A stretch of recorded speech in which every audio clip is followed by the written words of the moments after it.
This is the Ferrari SF1000 wheel add-on from Thrustmaster, and it's honestly one of the best looking wheel rims out there. The relationship between Thrustmaster and Ferrari goes all the way back to 1999, and since then they have produced a plethora of licensed peripherals, this being their last foray into Formula One, and let's just say the result was a little bit flat. As you can see, the dials, they're not even real.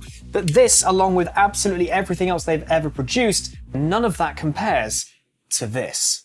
The SF1000 is a replica of the 2020 and 2021 wheel used in Ferrari's real F1 cars, this design swinging slightly more to how Charles Leclerc likes his layout. Each and every button on this thing is mappable, apart from a few that have specific functions, those we'll get to, but it does have layouts for PC, PlayStation and Xbox right out of the box, but I would use the manual to refer to because nothing on here actually tells you what does what, so you don't know what's accept, you don't know what's back, and you don't know which button talks to Jeff. Except maybe the one that says radio. That might be how we talk to Jeff. The wheel itself is constructed from carbon fiber, aluminium, very sturdy plastic, and has great feeling rubber grips, so whether you're racing with gloves or playing in the nude, you're going to be comfortable. The buttons do require a bit of force to actuate, but they've got great tactile feedback. The dials are incredibly satisfying to use, some of which can also be pressed, and these rotary switches aren't just for show either, they're actually mapped to your fuel mix and your brake bias by default. Come to the back, and you've got two analog paddles with a plethora of mappings that can be changed on the fly using this dial up front, and by default they're set to accelerate and brake, so if for example you don't have pedals to hand or you're a disabled gamer, you can control your car completely using only your hands. I did actually give this a go, and while it's a bit weird to do accelerate, brake and your gears all together, it does work. Speaking of gearing and remaining on the rear, the SF1000 has interchangeable paddle shifters with the included set featuring push-pull magnetic operation.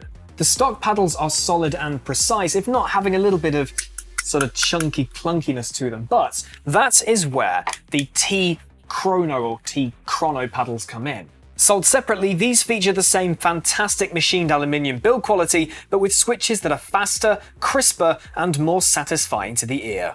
I do definitely prefer these over the stock ones, I mean listen to this, but they will set you back 55 quid. Worth it. Okay, I've kept you all waiting long enough. Let's talk about that display. The 4.3-inch full-colour LCD is what you've always dreamed of having slapped in the middle of your sim rig. F1 2020 has native integration with this wheel, using the topmost LEDs for revs, the LEDs either side of the display for marshal flags, and the display itself for everything else. Your gear, your lap time, basically anything the in-game MFD can show you, it can show up on here. However, if you're not playing F1 2020 or apparently 2019 as well, you're not in luck. Yet. It is still relatively early days for this rim, and there's not all that many out in the wild, so support beyond F1 is barren at present. While you can still use the wheel with all of its mappable buttons on pretty much any title that supports a wheel, the display won't do much apart from fade between the Ferrari and Thrustmaster logos, or be switched off entirely using this incredibly satisfying switch. We'll have to wait for Thrustmaster and other developers to get on board with this wheel to finally utilise everything it can do, but until then, at least F1 works, which, admittedly, is most likely the reason why you're buying this. The prancing horse-laden dials slap bang in the middle alongside the dials either side are not actually mappable in-game as said, they are instead used to navigate the display. You can check the firmware versions of the wheel and base you're using, change the brightness of the LEDs and display, connect and enable Wi-Fi and UDP telemetry, and once in-game, choose which skin you wish to use for all of your data. Once you've booted F1, you'll get an extra skin to choose from, which also includes most of the fancy graphics you'll usually see on the MFD in-game. That's the operative word. Most. If you wanted to check your tyre temperatures or see how much you've damaged your car, then you're absolutely well away. But if you're wanting to change your fuel mix, your brake biases, or get on the radio to Jeff, this display won't show it. So if you were wanting to really use the display to its full advantage, you would turn off the dial's UI element on screen so you're forced to use the wheel display. But what about those bits that I've said you can't see on the wheel? You see, Codemasters have actually thought of that, because if you do press the button relevant to speaking to Jeff or bringing up your MFD, it will still come up on screen even if you've hidden the vast majority of that UI element. Perhaps F1 2021 might allow all of this info to end up on the display. As said, it's early days for support on this wheel. But if you're not going to go through the whole rigmarole of turning the UI bits off, how much will you actually use this screen? Perhaps not all that much. If you had a rig that meant you were sitting with it properly in place, as it would be for an F1 driver, which is basically completely in your face, then you're okay. But if you're on any other rig, or even worse, on your desk, you're not going to have that much luck.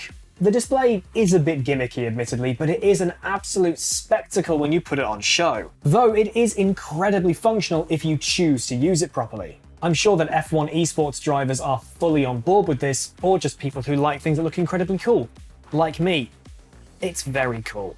So that brings us round to the burning question. The price. How much does this wheel cost? Now, bear in mind, this price only covers the wheel rim itself. You don't get a base, you don't get pedals, you don't even get these gear paddles on the back. These are the aftermarket ones, as said. These are the ones you get out of the box.